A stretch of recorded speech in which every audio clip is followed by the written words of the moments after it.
Seattle's Polish community will be gathering to mourn the loss as well. King 5's Owen Lay is live now at St. Margaret Church in Seattle with local reaction to the tragedy. Owen?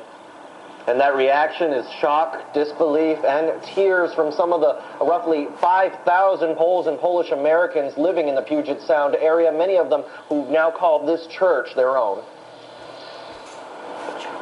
In the garden of St. Margaret of Scotland Church on Queen Anne Hill, you'll find a memorial to thousands of Polish soldiers captured and killed by the Soviets in 1940. On this day, 70 years later, Seattle's Polish community suffers another loss.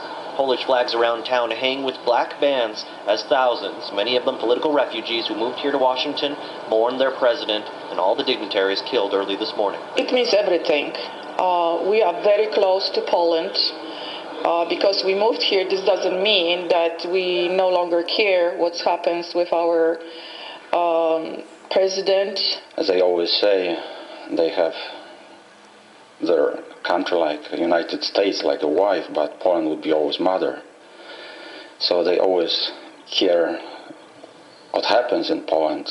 The church was preparing for an annual gathering tomorrow where they remember those massacred in KATYN. It's the same ceremony President Lech Kaczynski was heading to Russia to observe. And it's even more personal for some here who are friends of Anna Valentinovich, who was also killed on the plane.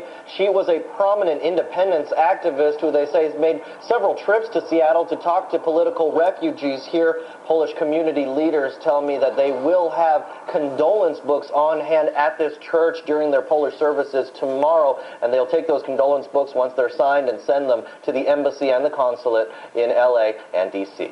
Reporting live in Seattle, Owen Lay, King 5 News.